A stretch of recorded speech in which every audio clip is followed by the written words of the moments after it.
ಬಣ್ಣ ತಿಂದು ಸಿಹಿ ಹಣ್ಣ ಕೊಡುವ ಮರ ನೀಡಿ ನೀಡಿ ಮುಕ್ತ.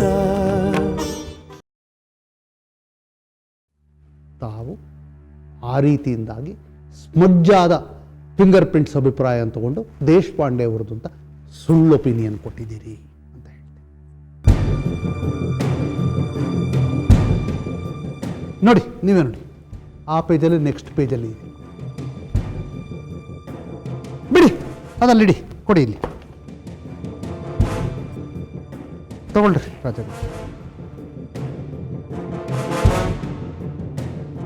ಆಗಸ್ಟ್ 7ನೇ ತಾರೀಕದ್ದು ಒಂದು ವಿಚಾರ ಹೇಳಿದ್ರಿ ತಾವು, ಈ ಮರ್ಡರ್ ವೆಪನ್ ಸಿಕ್ಕ ಬಗ್ಗೆ, ಅದರ ರಿಕವರಿ ಬಗ್ಗೆ. ಆಗಸ್ಟ್ 7ನೇ ತಾರೀಕು ತಾವು ಆಫೀಸಿಗೆ ಬಂದಾಗ ತಮ್ಮ ಬಾಸ್ ಡಾಕ್ಟರ್ ದಂಡಪಾಣಿಯವರು ತಮ್ಮನ್ನು ಕರೆದು ರಾಜು ಮರ್ಡರ್ ಕೇಸ್ ಬಗ್ಗೆ ರುದ್ರಾಕ್ಷಿಪುರದ ಕೆರೆ ಹತ್ರ ಮರ್ಡರ್ ವೆಪನ್ ರಿಕವರಿ ಇದೆ, ಫಿಂಗರ್ ಪ್ರಿಂಟ್ಸ್ ಫೋಟೋ ತೆಗಿಬೇಕಾಗ್ಬೋದು, ನೀವೇ ಹೋಗಿ ಅಥವಾ ಯಾರನ್ನಾದರೂ ಕಳಿಸಿ ಅಂತ ಹೇಳಿದ್ರು ಅಂತ ಹೇಳಿದ್ರಿ. ತಾವು ತಮ್ಮ ಅಸಿಸ್ಟೆಂಟ್ ನೀಲಕಂಠರಾಜುನ ಫೋಟೋ ತೆಗೆಯಕ್ಕೆ ಕಳಿಸ್ದೆ ಅಂತ ಹೇಳಿದ್ರಿ. ಹೌದು. ಅಲ್ಲಿಂದ ಬಂದ ಮೇಲೆ ನೀಲಕಂಠರಾಜ್ ಅವರು ಫಿಂಗರ್ ಪ್ರಿಂಟ್ಸ್ ಫೋಟೋಗಳು ಅದ್ರ ಬಗ್ಗೆ ಒಂದು ರಿಪೋರ್ಟ್ ತಮಗೆ ಸಬ್ಮಿಟ್ ಮಾಡಿದ್ರು. ಹೌದು. ಅದಾದ ಮೇಲೆ ನೀಲಕಂಠರಾಜ್ ಅವರು 8ನೇ ತಾರೀಕು ತಮಗೆ ರಿಪೋರ್ಟು ಫಿಂಗರ್ ಪ್ರಿಂಟ್ಸ್ ಫೋಟೋಗಳು ಕೊಟ್ಟ ಮೇಲೆ ದುರ್ಗೋಜಿಯವರು ಪ್ಲಾಸ್ಟಿಕ್ ಬ್ಯಾಗ್ನಲ್ಲಿ ಮರ್ಡರ್ ವೆಪನ್ ಅಂದರೆ ರಿವಾಲ್ವರ್ ಹಾಕ್ಕೊಂಡು ಬಂದರು. ಆ ರಿವಾಲ್ವರ್ ಮೇಲಿದ್ದ ಫಿಂಗರ್ ಪ್ರಿಂಟ್ಸ್ನ ತಾವು ಫೆರಿಕ್ ಆಕ್ಸೈಡ್ ಅದೇನೋ ಹೇಳಿದ್ರಿ, ಅದನ್ನು ಹಾಕಿಬಿಟ್ಟು ಫೋಟೋ ತೆಗೆದೆ. ಅದ್ರ ಮೇಲಿಂದ ನಾನು ಇದು ದೇಶಪಾಂಡೆ ಅವ್ರದೇ ಕೈ ಬೆರಳುಗಳು ಅಂತ ಹೇಳಿ ರಿಪೋರ್ಟ್ ಕೊಟ್ಟೆ ಅಂತ ಹೇಳಿದ್ರಿ. ತ್ಯಾಗರಾಜ್, ಆ ರಿಪೋರ್ಟ್ ತಗೊಂಡು ಬನ್ನಿ, ಆ ಮರ್ಡರ್ ವೆಪನ್ ಮೇಲಿದ್ದ ಫಿಂಗರ್ ಪ್ರಿಂಟ್ಸ್ದು ನೋಡಿ. ಇದೇ ಥರ ರಿಪೋರ್ಟ್ ಕೊಟ್ಟಿದ್ದೀರಿ ಇಲ್ಲಿ ನೋಡಿ. 8ನೇ ತಾರೀಕು ದುರ್ಗೋಜಿಯವರು ತಂದುಕೊಟ್ಟ ವೆಪನ್ ಮೇಲೆ ನೀವು ಲ್ಯಾಬ್ನಲ್ಲಿ ಫೋಟೋ ತೆಗೆದು ಅದರಿಂದ ಕಂಪೇರ್ ಮಾಡಿ ದೇಶಪಾಂಡೆಯವರ ಕೈ ಬೆರಳುಗಳ ಗುರುತುಗಳ ಅದು ಕೈ ಬೆರಳುಗಳು ಅಂತ ರಿಪೋರ್ಟ್ ಕೊಟ್ಟಿದ್ದೀರಿ. ಹೌದು. ನಿಮ್ಮ ಅಸಿಸ್ಟೆಂಟ್ ನೀಲಕಂಠರಾಜು ಸ್ಪಾಟ್ಗೆ ಹೋಗಿ ಫೋಟೋ ತೆಗೆದು ಬಂದಿದ್ರಲ್ಲ ರಿವಾಲ್ವಾರ್ದು, ತಾವು ಬೇರೆ ಫೋಟೋ ತೆಗೆಯೋ ಅಗತ್ಯವಾಗಲಿ ಕಾರಣವಾಗಲಿ ಏನಿತ್ತು? ನಿಮ್ಮ ಅಸಿಸ್ಟೆಂಟ್ ನೀಲಕಂಠರಾಜು ಸ್ಪಾಟ್ಗೆ ಹೋಗಿ ರಿವಾಲ್ವರ್ ಮೇಲಿದ್ದ ಫಿಂಗರ್ ಪ್ರಿಂಟ್ಸ್ ತೆಗೆದ ಫೋಟೋ ಇತ್ತಲ್ಲ, ನೀವು ಮತ್ತೆ ಲ್ಯಾಬ್ನಲ್ಲಿ ಫೋಟೋ ತೆಗೆಯೋ ಕಾರಣ ಏನಿತ್ತು? ಅದನ್ನ ಕಂಪೇರ್ ಮಾಡಿ ರಿಪೋರ್ಟ್ ಕೊಡೋ ಕಾರಣ ಏನಿತ್ತು? ಯಾಕೆ ನೀಲಕಂಠರಾಜು ಅವರು ತೆಗೆದ ಫೋಟೋ ಇಡಲಿಲ್ಲ? ಅದು ಆ ಥರ ಮಾಡೋದೇ ಇಲ್ಲ ಅಲ್ವಾ? ನೀಲಕಂಠರಾಜು ಅವರು ತೆಗೆದುಕೊಂಡು ಬಂದ ಫೋಟೋದಲ್ಲಿ ದೇಶಪಾಂಡೆಯವರ ಕೈ ಬೆರಳುಗಳ ಗುರುತುಗಳು ಇರಲೇ ಇಲ್ಲ.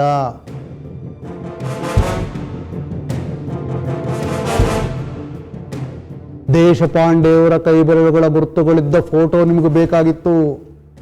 ಹಾಗಾಗಿ ನೀವು ಲ್ಯಾಬ್ನಲ್ಲಿ ಪ್ರತ್ಯೇಕವಾದ ಫೋಟೋ ತೆಗೆದು ಅದರ ಜೊತೆ ಕಂಪೇರ್ ಮಾಡಿದ್ವಿ ಅಂತ ಹೇಳಿ.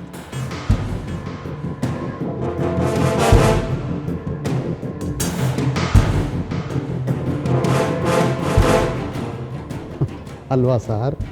ದೇಶಪಾಂಡೆಯವರ ಕೈ ಬೆರಳುಗಳ ಗುರುತುಗಳು ತಮಗೆ ಮತ್ತು ದುರ್ಗೋಜಿಯವರಿಗೆ ರಿವಾಲ್ವರ್ ಮೇಲೆ ಬೇಕಾಗಿತ್ತು, ಅದಕ್ಕೋಸ್ಕರ ತಾವು ಲ್ಯಾಬಲ್ಲಿ ಫೋಟೋ ತೆಗೆದ್ರಿ.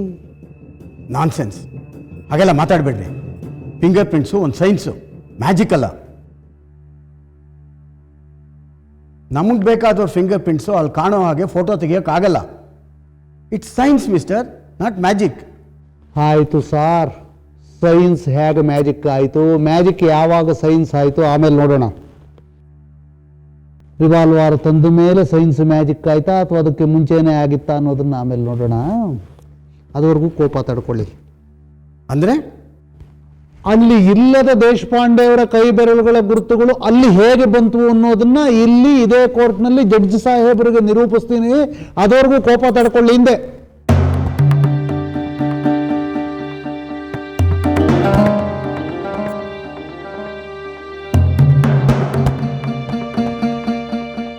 ನೋಡಿ ಡಾಕ್ಟರ್ ಶೋಭಾನಂದ್ ಪಂಡಿತ್ ಅವರೇ, ಸುಮ್ಮನೆ ಕೋಪ ಮಾಡಿಕೊಂಡು ಏನು ಬರುತ್ತೆ? ನಮ್ಮಿಬ್ಬರು ಹೆಲ್ತು ಕೆಡುತ್ತೆ. ನನಗೂ ವಯಸ್ಸಾಗ್ತಾ ಇದೆ, ತಮಗೂ ವಯಸ್ಸಾಗ್ತಾ ಇದೆ. ಕೋಪ ಮಾಡಿಕೊಂಡ್ರೆ BP ಜಾಸ್ತಿ ಆಗುತ್ತೆ. ಅದಕ್ಕೆ ನಾನು ತಾಳ್ಮೆಯಿಂದ ಪ್ರಶ್ನೆ ಕೇಳ್ತೀನಿ, ತಾವು ತಾಳ್ಮೆಯಿಂದ ಉತ್ತರ ಕೊಡಿ, ಕೋರ್ಟಿಗೆ ಸತ್ಯ ಗೊತ್ತಾಗುತ್ತೆ. ಕೇಳಿ, ಅದೇನು ಬೇಕು? ಆವತ್ತು ಲ್ಯಾಬ್ನಲ್ಲಿ ತಾವು ರಿವಾಲ್ವಾರ್ ಮೇಲಿದ್ದ ಫಿಂಗರ್ ಪ್ರಿಂಟ್ಸ್ನ ಫೆರಿಕ್ ಆಕ್ಸೈಡೋ ಏನೋ ಹಾಕಿಬಿಟ್ಟು ಫೋಟೋ ತೆಗೆದ್ರಲ್ಲ, ರಿವಾಲ್ವಾರ್ ಮೇಲೆ ದೇಶಪಾಂಡೆಯವರ ಕೈ ಬೆರಳುಗಳು ಗುರುತು ಮಾತ್ರ ಇತ್ತಾ ಅಥವಾ ಶಶಿಕಾಂತಂದು ಕೈ ಬೆರಳುಗಳು ಗುರುತಿತ್ತ? ಇಲ್ಲ, ಅಲ್ಲಿ ದೇಶಪಾಂಡೆ ಅವ್ರ ಫಿಂಗರ್ ಪ್ರಿಂಟ್ಸ್ ಮಾತ್ರ ಇದ್ದಿದ್ದು, ಬೇರೆ ಯಾರ ಫಿಂಗರ್ ಪ್ರಿಂಟ್ಸು ಇರಲಿಲ್ಲ. ಅದನ್ನು ನಾನು ಸ್ಪಷ್ಟವಾಗಿ ರಿಪೋರ್ಟಲ್ಲಿ ಬರೆದಿದ್ದೀನಿ, ನೋಡಿ.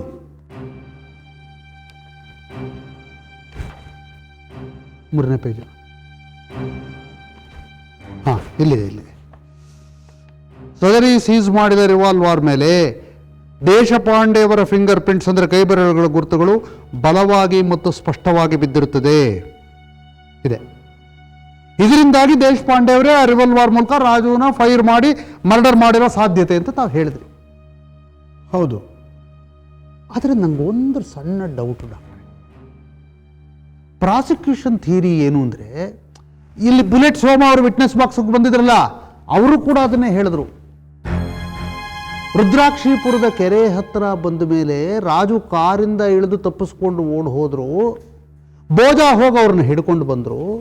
ಅವರು ತಪ್ಪಿಸ್ಕೊಂಡು ಓಡೋಗ್ಬೋದು ರಾಜು ಅಂತ ದೇಶಪಾಂಡೆ ಅವ್ರಿಗೆ ಗಾಬರಿ ಆಯಿತು. ರಿವಾಲ್ವಾರ್ ತಗೊಂಡು 2 ಸಾರಿ ಶೂಟ್ ಮಾಡಿಬಿಟ್ರು. ರಾಜು ಬಿದ್ದು ಸತ್ತು ಹೋದ. ರಾಜು ಸತ್ತು ಹೋಗಿದ್ದನ್ನು ನೋಡಿದ ತಕ್ಷಣ ದೇಶಪಾಂಡೆ ಅವ್ರು ಗಾಬರಿ ಆಗಿಬಿಟ್ಟು ಅವ್ರ ಕೈಲಿದ್ದ ರಿವಾಲ್ವಾರ್ನ ಮುಚ್ಚಿಟ್ಬಿಡು ಅಂತ ಹೇಳಿ ನನ್ನ ಕೈಗೆ ಕೊಟ್ಟರು. ನನ್ನ ಕೈಗೆ ಅಂದರೆ ಸೋಮನ ಕೈಗೆ. ಸೋಮ ವಿಟ್ನೆಸ್ ಬಾಕ್ಸಲ್ಲಿ ಇದನ್ನು ಹೇಳಿದ್ದು. ನಾನು ಅಲ್ಲೇ ಪದಗಳ ಮಧ್ಯೆ ಇದ್ದ ಬಂಡೆ ಕೆಳಗೆ ಅದನ್ನು ಬಚ್ಚಿಟ್ಟುಬಿಟ್ಟು ಬಂದೆ. ಆಮೇಲೆ ಊರಿಗೆ ಹೊರಟೋದ್ವಿ.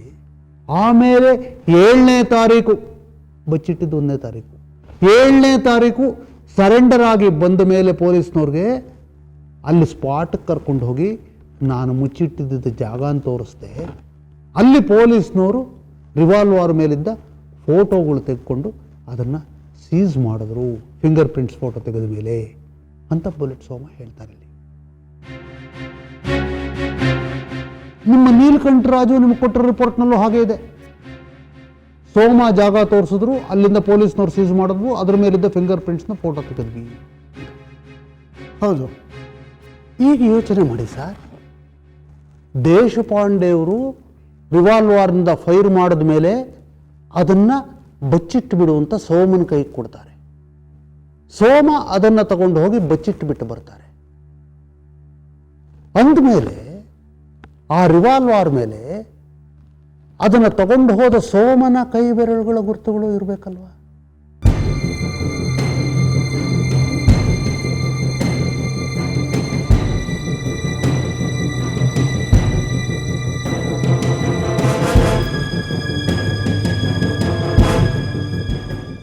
ಬರೀ ದೇಶಪಾಂಡೆ ಅವರ ಕೈ ಬೆರಳುಗಳು ಗುರುತಿತ್ತು ಅಂತ ಹೇಳ್ತೀರಿ. ಸೋಮನ ಕೈ ಬೆರಳುಗಳ ಗುರುತುಗಳು ಎಲ್ಲಿ ಹೋದ?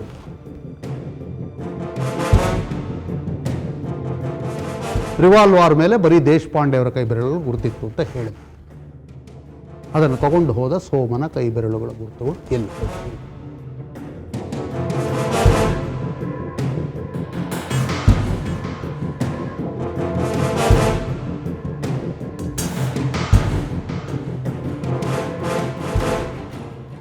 ಇರಲೇಬೇಕಾಗಿತ್ತಲ್ಲ ಸರ್, ಅವನು ತಗೊಂಡು ಹೋಗಿ ಬಜೆಟ್ ಮೇಲೆ.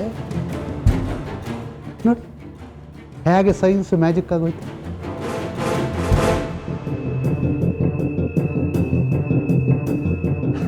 ಬಿಡಿ, ಸೈಂಟಿಸ್ಟ್ ಆಗಿ ತಾವು ಮ್ಯಾಜಿಕ್ ಹೇಗಾಯಿತು ಅಂತ ಊಹೆ ಮಾಡೋದಕ್ಕಾಗೋದಿಲ್ಲ. ಅದ್ರ ಒಂದು ಊಹೆ ಮಾಡೋದಕ್ಕೆ ಸಾಧ್ಯನ? 50-60 ಮರ್ಡರ್ ಕೇಸುಗಳಲ್ಲಿ ತಾವು ಇನ್ವಾಲ್ವ್ ಆಗಿದ್ದೀರಿ ತನಿಖೆಯಲ್ಲಿ. ಊಹೆ ಮಾಡಿ ನೋಡೋಣ. ಬುಲೆಟ್ ಸೋಮನ ಕೈ ಬೆರಳುಗಳ ಗುರುತುಗಳು ರಿವಾಲ್ವಾರ್ ಮೇಲೆ ಇರಲೇಬೇಕಾಗಿತ್ತು. ಯಾಕೆ ಅಂದರೆ ದೇಶಪಾಂಡೆಯವರ ಕೈಯಿಂದ ಆತ ರಿವಾಲ್ವಾರ್ ತಗೊಂಡು ಹೋಗಿ ಅವನ ಕೈಯಲ್ಲೇ ತಗೊಂಡು ಹೋಗಿ ಬಚ್ಚಿಟ್ಟ. ಆತನ ಕೈ ಬೆರಳುಗಳ ಗುರುತುಗಳು ಇರಲೇಬೇಕಾಗಿತ್ತು. ಆದರೆ ಕೈ ಬೆರಳುಗಳ ಗುರುತುಗಳು ಇರಲಿಲ್ಲ. ಹೇಗೆ ಇದು ಹೇಗೆ ಸಾಧ್ಯ ಅಂತ ಒಂದು ಊಹೆ ಮಾಡಿ ಹೇಳೋಕೆ ಸಾಧ್ಯ ಅಲ್ಲ.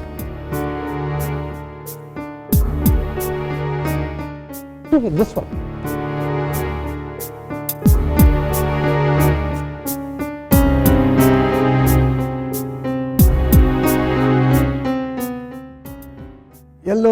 ದೇಶಪಾಂಡೆ ಅವರು ಬುಲೆಟ್ ಸೋಮನ್ಕೆಗೆ ರಿವಾಲ್ವರ್ ಕೊಟ್ಟಾಗ ಮುಚ್ಚಿಡು ಅಂತ ಅವನು ಹ್ಯಾಂಡ್ ಗ್ಲೌಸ್ ಹಾಕೊಂಡಿರ್ಬೋದು. ಇಲ್ಲದೇ ಇದ್ರೆ ಫಿಂಗರ್ ಪ್ರಿಂಟ್ಸು ರಿವಾಲ್ವರ್ ಮೇಲೆ ಬೀಳದೇ ಇರೋಕ್ಕೆ ಸಾಧ್ಯನೇ ಇಲ್ಲ ಅಲ್ವಾ? ಸೊ ಬುಲೆಟ್ ಸೋಮ ಆ ಟೈಮ್ನಲ್ಲಿ ಕೈಗೆ ಹ್ಯಾಂಡ್ ಗ್ಲೌಸ್ ಹಾಕ್ಕೊಂಡಿದ್ರು ಅಂತ ಹೇಳ್ತಾರೆ. ಹೌದು. ಸಾಮಾನ್ಯವಾಗಿ ಯಾರು ಹ್ಯಾಂಡ್ ಗ್ಲೌಸ್ ಹಾಕ್ಕೊಳ್ತಾರೆ? ಮನುಷ್ಯರು ಏನಾದರೂ ಅಪರಾಧ ಮಾಡಿದರೆ ತಾವು ಸಿಕ್ಕಾಕ್ಕೋಬಾರ್ದು, ಎಸ್ಕೇಪ್ ಆಗಬೇಕು ಅನ್ನೋಂಥವ್ರು ಹ್ಯಾಂಡ್ ಗ್ಲೌಸ್ ಹಾಕ್ಕೊಳ್ತಾರೆ ಅಲ್ವಾ? ಹೌದು. ಅಪರಾಧಿಗಳು ಮುಗ್ಧರು ಹಾಕ್ಕೊಳ್ಳಲ್ಲ, ಏನು ಮಾಡದೇ ಇರೋರು ಅಲ್ವಾ? ಹಾಂ ಹೌದು. ಇಲ್ಲಿ ರಿವಾಲ್ವರ್ ಮೇಲೆ ದೇಶಪಾಂಡೆ ಅವರ ಕೈ ಬೆರಳುಗಳ ಗುರುತು ಬಿದ್ದಿದ್ವು ಅಂದರೆ ಅವರು ಹ್ಯಾಂಡ್ ಗ್ಲೌಸ್ ಹಾಕ್ಕೊಂಡಿರಲಿಲ್ಲ. ಸೋಮನ ಕೈ ಬೆರಳುಗಳ ಗುರುತು ಇರಬೇಕಾಗಿತ್ತು, ಅಂದರೆ ಬಿದ್ದಿಲ್ಲ ಅಂದರೆ ಆತ ಹ್ಯಾಂಡ್ ಗ್ಲೌಸ್ ಹಾಕ್ಕೊಂಡಿದ್ದ.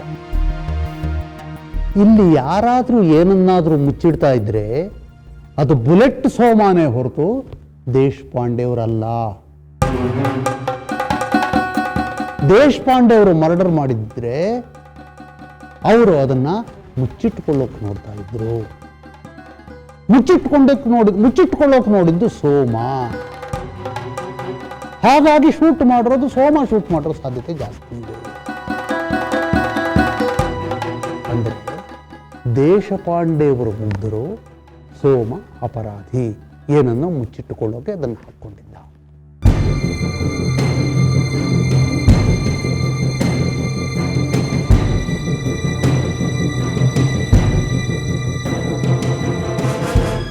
ಎರಡು ನಿಮಗೆ ಕೈ ಬೆರಳುಗಳ ಗುರುತುಗಳು ಸಿಕ್ಕಿದೆ ಅಂತ ಇಟ್ಕೊಳ್ಳಿ.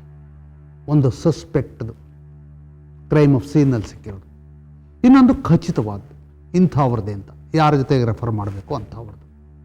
ಅಂಥದ್ರಲ್ಲಿ ಎಷ್ಟು ಪಾಯಿಂಟ್ಸ್ ಆಫ್ ಸಿಮಿಲ್ಯಾರಿಟಿ ಬೇಕು ಇದರಲ್ಲಿ? 2 ಅಥವಾ 3 ಆದ್ರೆ ಸಾಕು. ನಾನು ಅಷ್ಟೇ ಕೊಡೋದು. 2 ಅಥವಾ 3 ಆದ್ರೆ ಸಾಕ? ತಾವಷ್ಟೇ ಕೊಡೋದ? ರಾಜ ಕೊಡ್ರಿ, ಇದು ಕೊಡ್ರಿ, ಯಾರು ಬುಕ್ ಕೊಡಿ. ಇಲ್ಲಿ ನೋಡಿ, ಮೋಹನ್ ಲಾಲ್ ವರ್ಸಸ್ ಅಜಿತ್ ಸಿಂಗ್ ಅಂತ 1978 ಸುಪ್ರೀಂ ಕೋರ್ಟ್ ಪೇಜ್ ನಂಬರ್ 359 ಇಬ್ಬರು ಒಂದು ಡಿವಿಷನ್ ಬೆಂಚ್ನಲ್ಲಿ ಈ ಥರ ಹೇಳ್ತಾರೆ. If a competent technician to examining this give opinion minimum of 8 identical characters are necessary. 8 ಸಿಮಿಲ್ಯಾರಿಟಿಗಳಿರಬೇಕು ಅಂತ ಒಂದು ಸುಪ್ರೀಂ ಕೋರ್ಟ್ ಬೆಂಚ್ ಡಿಸಿಷನ್ ಹೇಳುತ್ತೆ.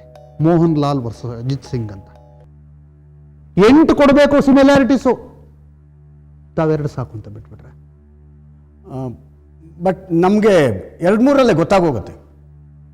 ಓಕೆ ಬಿಡಿ, ತಗೊಳ್ಳಪ್ಪ. ರಜೆ ಕೊಡ್ರಿ ನೋಡಿ, ತ್ಯಾಗರಾಜ್ ಕೊಟ್ಟು ಆಮೇಲೆ ಅದನ್ನು ಕೊಟ್ಟು ತಮಗೆ 2-3ರಲ್ಲೇ ಗೊತ್ತಾಗುತ್ತೆ ಹಾಕ್ಕೊಟ್ರಿ. ಬ್ರೂಯಿಸ್ಟರ್ ಅಂತ ಜಗದ್ವಿಖ್ಯಾತ ಫೋರೆನ್ಸಿಕ್ ಫಿಂಗರ್ ಪ್ರಿಂಟ್ ಎಕ್ಸ್ಪರ್ಟ್, ಆತನ ಹೆಸರು ಕೇಳಿದ್ದೀರಾ? ಗೊತ್ತಾ ತಮಗೆ? ರಾಜಗೌಡ್ರೆ ಆ ಪುಸ್ತಕ ಕೊಡ್ರಿ, ಬ್ರೂಯಿಸ್ಟರ್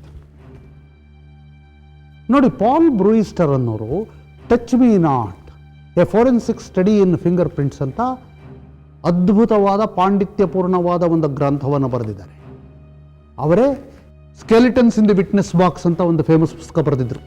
ಅಂದರೆ ಹೇಗೆ ಸ್ಕೆಲಿಟನ್ಸ್ ಅಂದರೆ ಪೋಸ್ಟ್ ಮಾರ್ಟಮ್ ರಿಪೋರ್ಟಲ್ಲಿ ಕೊಲೆಯ ಸತ್ಯಗಳು ಗೊತ್ತಾಗುತ್ತೆ ಅಂತ.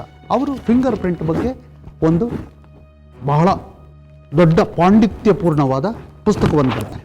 ಅದರಲ್ಲಿ ಅವರು ಹೇಳ್ತಾರೆ ನೋಡಿ, there can be up to 60 similarities and 60 dissimilarities in a hand. They cannot be examined under ordinary microscopes which fingerprint experts do in forensics labs. In biometric system fingerprinting, 3 similarities or dissimilarities can be identified. Biometric finger system, ನೀವು ಏರ್ಪೋರ್ಟ್ಗಳಲ್ಲಿ ನೋಡಿದ್ರೆ ಒಂದು ಬೆರಳು ಹಿಡೀರಿ ಅಂತ ಹೇಳ್ತಾರಲ್ಲ ಕಸ್ಟಮ್ಸ್ನವರು, glass ಮೇಲೆ ಇಡ್ತಿರಲ್ಲ, ಅದು 103 ಸಿಮಿಲಾರಿಟಿಗಳನ್ನ ಡಿಸ್ಸಿಮಿಲಾರಿಟಿಗಳನ್ನ ತೋರಿಸುತ್ತಂತೆ. ನೀವು magnifying glass ಮೂಲಕ ನೋಡೋಕ್ಕಾಗೋದೇ ಇಲ್ಲ. ಅದು ಮನುಷ್ಯನ ದೇಹದ ಉಷ್ಣತೆ, ಹ್ಯುಮಿಡಿಟಿ, ಪೋರ್ಸು, ಎಲೆಕ್ಟ್ರಾನಿಕ್ ವೇವ್ಸು ಇವೆಲ್ಲವನ್ನ ಒಳಗೊಂಡ ಒಂದು ಪರಿಪೂರ್ಣ ಪಿಕ್ಚರ್ ಕೊಡುತ್ತೆ ಬಯೋಮೆಟ್ರಿಕ್ ಫಿಂಗರ್ ಸಿಸ್ಟಮ್.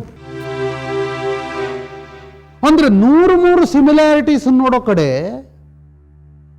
ಎರಡನ್ನ ಮಾತ್ರ ನೋಡಿದ್ರೆ ಅದು ಪೂರ್ತಿ ಸೈಂಟಿಫಿಕ್ ಅಲ್ಲ ಅಲ್ವಾ? ಇರ್ಬೋದು, ಯಾವ ಸೈನ್ಸು ಪೂರ್ತಿ ಸತ್ಯ ಅಂತ ಹೇಳೋಕ್ಕಾಗಲ್ಲ, ಫರ್ದರ್ ರಿಸರ್ಚ್ ಇದ್ದೇ ಇರುತ್ತೆ. ಪಾಲ್ ಬ್ರೂಯಿಸ್ಟರು 103 ಸಾಧ್ಯತೆಗಳ ಬಗ್ಗೆ ಹೇಳ್ತಾನೆ ಸಿಮಿಲಾರಿಟೀಸ್. ಸುಪ್ರೀಂ ಕೋರ್ಟ್ನವರು ಮಿನಿಮಮ್ 8ಕ್ಕಿಂತ ಜಾಸ್ತಿ ಇರಬಹುದು ಅನ್ನೋ ಥರದ್ದು ಹೇಳ್ತಾರೆ. ಆದರೆ ತಾವು 2ರಿಂದ 3 ತನಕ ಸಾಕು ಅಂತ ಹೇಳ್ತೀವಿ.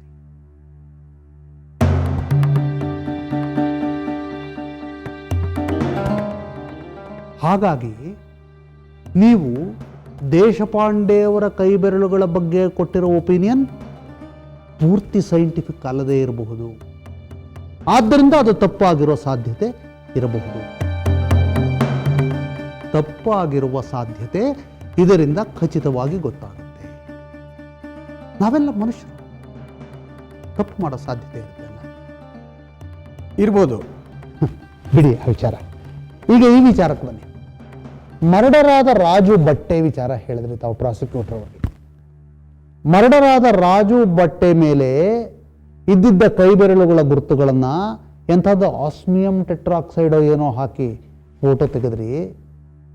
ಬೇರೆಯವರ ಕೈ ಬೆರಳುಗಳ ಗುರುತುಗಳ ಜೊತೆಗೆ ದೇಶಪಾಂಡೆಯವರ ಕೈ ಬೆರಳುಗಳ ಗುರುತುಗಳು ಇತ್ತು ಅಂತ ತಾವು ಆಗಸ್ಟ್ 4ನೇ ತಾರೀಕು ಪೊಲೀಸ್ನವ್ರಿಗೆ ಒಂದು ಮಧ್ಯಂತರ ರಿಪೋರ್ಟ್ ಕೊಟ್ಟಿದ್ದೀರಿ.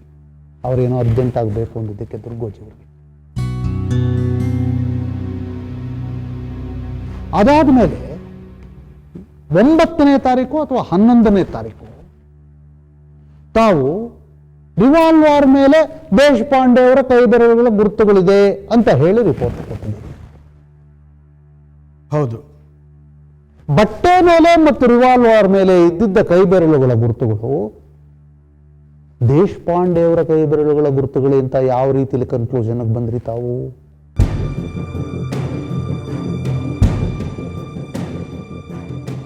ಅಂದ್ರೆ ನೋಡಿ ಸರ್, ಈಗ ಯಾವುದೋ ಫಿಂಗರ್ ಪ್ರಿಂಟ್ಸ್ ಅಂತ ಇಟ್ಕೊಳ್ಳಿ. ಫಿಂಗರ್ ಪ್ರಿಂಟ್ಸ್ ನೋಡಿದ ತಕ್ಷಣ ನೀವು ಇಂಥದ್ದೇ ಮನುಷ್ಯನ ಫಿಂಗರ್ ಪ್ರಿಂಟ್ಸ್ ಅಂತ ಹೇಳೋಕ್ಕಾಗುತ್ತಾ? ಹೇಳೋಕ್ಕಾಗಲ್ಲ ಅಲ್ಲ. ಮನುಷ್ಯನ ಖಚಿತವಾದ ಫಿಂಗರ್ ಪ್ರಿಂಟ್ಸ್ನ ಜೊತೆಯಲ್ಲಿ ಇಟ್ಟುಕೊಂಡು ಕಂಪೇರ್ ಮಾಡಿಕೊಂಡು ಇವೆರಡು ಮ್ಯಾಚ್ ಆಗುತ್ತೆ ಅಂತ ಹೇಳ್ಬೋದು. ಕಂಪೇರ್ ಮಾಡೋದಕ್ಕೆ ಖಚಿತವಾದ ಫಿಂಗರ್ ಪ್ರಿಂಟ್ಸ್ ಮನುಷ್ಯಂದು ಬೇಕೇ ಬೇಕಾಗುತ್ತೆ.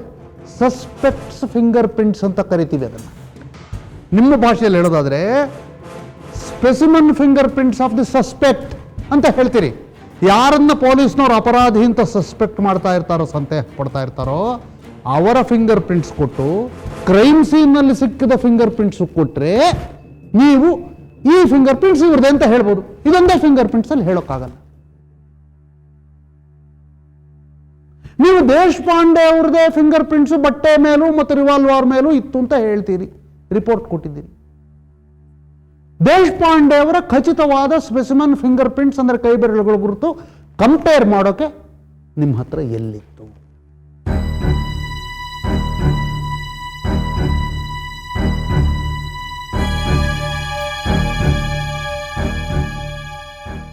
ಬಣ್ಣ ತಿಂದು ಸಿಹಿ ಹಣ್ಣ ಕೊಡುವ ಮರ ನೀಡಿ ನೀಡಿ ಮುಕ್ತ